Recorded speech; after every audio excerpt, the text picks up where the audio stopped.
আজ ভাবিনি বৃষ্টির দিনটা এতটা স্পেশাল হবে। একদিকে রান্নার তোড়জোড়, অন্যদিকে ঝমঝমিয়ে বৃষ্টি, দুটোকে মিলিয়ে একটা সুন্দর মুহূর্ত তৈরি হলো। মনটা যেন খুশিতে ভরে উঠল। এই সুন্দর মুহূর্তকে আরও সুন্দর করে তোলার জন্য বরমশাই বাজার থেকে নিয়ে এলো বাঙালির অতি প্রিয় একটি খাবার, মাটন।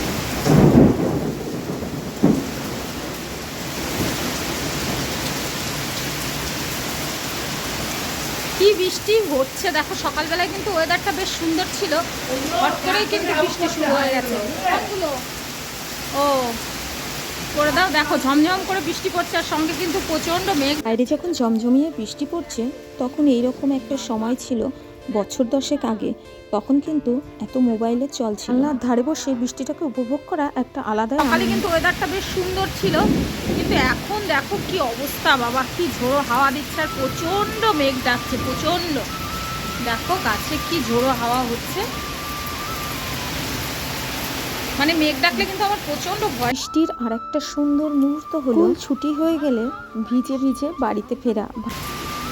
মানে খেতে বসেছি যেই, আর বিপত্তির শেষ নেই, খেতে বসেছি সেই বৃষ্টি চলে এসছে। আর এখন খাওয়া দাওয়া বন্ধ করে সমস্ত কিছু কিন্তু গুছিয়ে ঘরে তুলতে হলো, না হলে ভিজে যাবে। মজার জিনিস কি বলো তো, যখনই দেখবে আকাশে মেঘ করে কালো হয়ে গেছে তখনই কিন্তু দুই ভাই বোনে মিলে কাগজের নৌকা বানিয়ে উঠোনের জলে ভাসিয়ে দেওয়া, ওর একটা আলাদাই আনন্দ। কি ঝোড়ো হাওয়া দিচ্ছে দেখো, বুঝছো, প্রচণ্ড ঝোড়ো হাওয়া দিচ্ছে। তো দেখো ঝমঝম করে বৃষ্টি পড়ছে, আর এদিকে দেখো মাঠে কিন্তু এখনো গরু বাঁধা আছে। তো এদিকে কিন্তু ভীষণ মেঘ ডাকছিল, আমার ভয়ও লাগছে। আমাদের বাঙালিদের কিন্তু বৃষ্টি হলেই সেই মাটন কষার কথা মনে পড়ে যায়।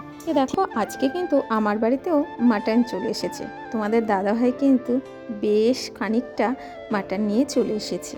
আর আজকে কিন্তু বাইরে ঝমঝম করে বৃষ্টি হচ্ছে, এদিকে রসিয়ে কষিয়ে আমি কিন্তু মাটন কষাটা রান্না করব। এখনো আমার বেশ মনে আছে যে বৃষ্টি হলে বাবা এক রাশ ভিজে কালো পলিথিনের প্যাকেটে করে মাটন নিয়ে বাড়িতে চলে আসতো, আর সারা বাড়ি যেন উৎসবের আমেজ শুরু হয়ে যেত। এদিকে মায়ের কিন্তু মাটন রান্নার প্রস্তুতি চলছে, আর এইদিকে মাংসের সেই ঝাঁঝালো গন্ধ আমাদের ড্রয়িং রুম পর্যন্ত।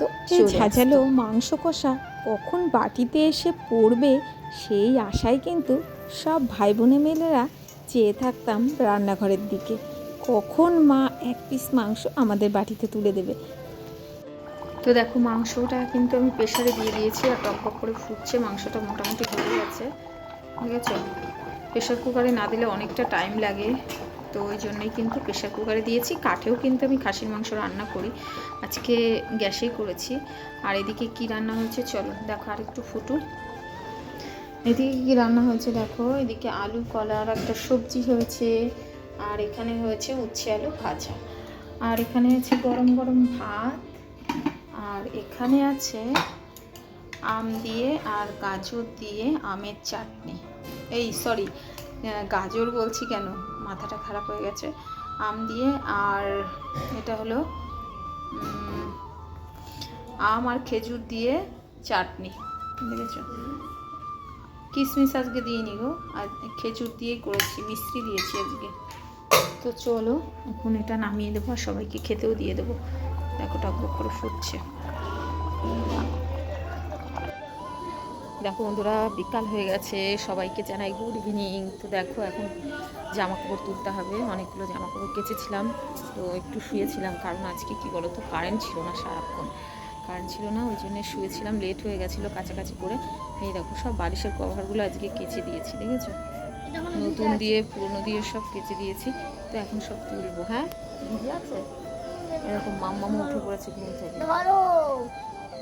এগুলো ভিজে আছে তুলতে হবে, তাও তুলে ফেলতে হবে, কারণ চলে গেছে একদম, বললাম না দেরি হয়ে গেছে। তো চলো সব জামা কাপড়গুলো এক এক করে তুলে ফেলি, সবই ভেজা আছে, কালকে একটু একটু দিতে হবে জানো তো। হ্যাঁ ওই দেখো পড়ে গেল, দেখো পড়ে গেল। হ্যাঁ তোলো সব জামা কাপড়গুলো, কালকে আবার একটু হালকা করে দিলে, রোদ উঠলে সকালে দিলে শুকিয়ে যাবে।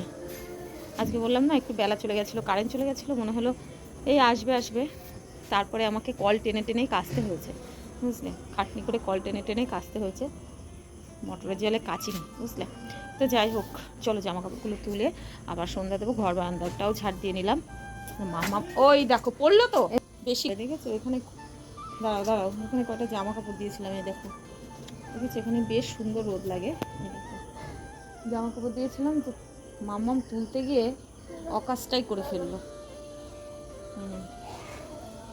যে কাজই করতে যাব সেই কাজই ওকে আগে আগে করতে হবে। তো যাই হোক, পড়ে গেল। তো চলো জামা কাপড়গুলো ঘরে নিয়ে যাই, আর সন্ধ্যাও দিতে হবে, একটু চা খাবো। মাথাটা ভীষণ ধরেছে জানো তো, ভালো লাগছে না একটু। অনেক জামা কাপড় কেচেছিলাম, ঠিক আছে, তুলেই শেষ হচ্ছে না। তো যাই হোক চলো, আর উনুনটা ঢাকতে হবে, যদি আবার মেঘলা বৃষ্টি আসে। দেখো মেঘ আজকে আর হবে না, কালকে এই টাইম থেকেই বৃষ্টিটা শুরু হয়েছিল। তো কালকে এই টাইমে ঝড় বৃষ্টি হয়ে কারেন্টটা গেছে, আর আজ রাতে তো কারেন্টটা আসেইনি। 11,000-এর পোল, ও 11,000-এর পোল উল্টে গেছিলো, তো তার ছিঁড়ে গেছিলো, ওই জন্য কিন্তু কারেন্টটা আজকে এসছে পাক্কা 2:30-এর সময়। তো তোমাদের দাদাভাই এখন যাচ্ছে বাজারে, দেখেছো, একটু ম্যাগি না হলে চাউমিন এগুলো নিয়ে আসবে। ছেলে এসে আবার পড়তে যাবে, ছেলে পড়তে যাবে, ওই জন্য ওকে একটু খাবার করে দিতে হবে। আর দেখো অন্ধকার অন্ধকার হয়ে গেছে, দেখেছো। তো আজকে কিন্তু সারাদিন কারেন্ট ছিল না জানো তো, জলের কি সমস্যা, মানে মনে হচ্ছিল। হ্যাঁ নিয়ে আসবে যে কয়টা খুশি। হ্যাঁ ওই তো ডিম আর লাগবে, আর ম্যাগি লাগবে। গলাটা বসে গেছে দেখো, কালকে, হ্যাঁ দেবো। কালকে কারেন্ট গেছে, আজকে 2:30-এর সময় কারেন্ট এসছে। তো খাওয়ার জলটাই ছিল না জানো তো, কি সমস্যা। তো ভীষণ ভয় লাগছিলো। রান্না করেছি আজকে কলের জলে, আর খাওয়ার জল না থাকলে খুব সমস্যা। যেহেতু আমরা কি বলতো, আমরা তো জল নিই না এখান থেকে, তো ওরা কিন্তু এমার্জেন্সিভাবে জল দেবে না, তো হারিয়ে গেলে তখন কি খাবো। তো আমরা পুরো, আমাদের জীবন অন্ধকার যাকে বলে, কারণ এখন না সব কিছুই কিন্তু কারেন্টে চলে, সমস্ত কিছু কারেন্টে চলে। ওই জন্য কারেন্ট না থাকলে মনে হয় কি কিছুই নেই, জীবনটা অন্ধকার। আর এখন যেহেতু ওয়েদারটা অনেকটাই ঠান্ডা, তো পাখা না চালালেও চলছে, ওই জন্য সবথেকে সমস্যা হয়েছে জলের, জানো তো। মোটরও চলবে না, আর মোটর না চললে অ্যাকোয়াগার্ডও চলবে না। তো যাই হোক চলো, সন্ধ্যা হয়ে গেছে, আর বেশি বকবক করবো না। তো সন্ধ্যাবেলায় চা খাওয়ার সময় আবার আসছি। দেখো সন্ধ্যা হয়ে গেছে, আর আজকে সারা দিনটা যা গেল তোমাদেরকে কি বলবো। মানে সকালবেলায় থেকে শুরু হয়েছিল বৃষ্টি, আর তারপর কি হয়েছে বলো তো, সারাটা দিন আজকে কারেন্ট ছিল না। কারেন্ট না থাকার দরুন না মানে ভীষণ অসুবিধা হয়েছে জানো তো, জলের সমস্যা, পাখার সমস্যা, মানে সব দিক থেকেই। তো যাই হোক চলো, সন্ধ্যা প্রদীপটা জেলে নিই। তো দেখো এখন সন্ধ্যা প্রদীপ জেলে আবার খাবার তৈরি করতে হবে।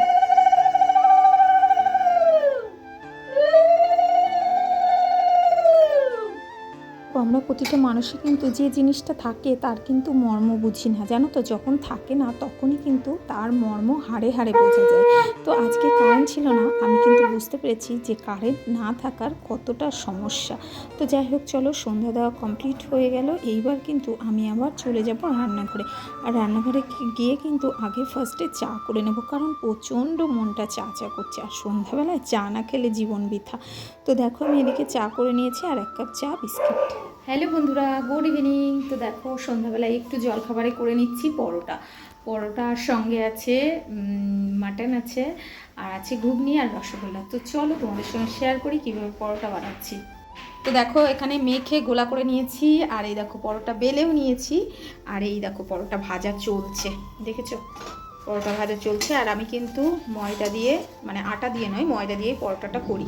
এই দেখো এখানে পরোটা ভাজা হয়েও গেছে, 4টে হয়ে গেছে, আর এই দেখো একটা হয়ে গেল।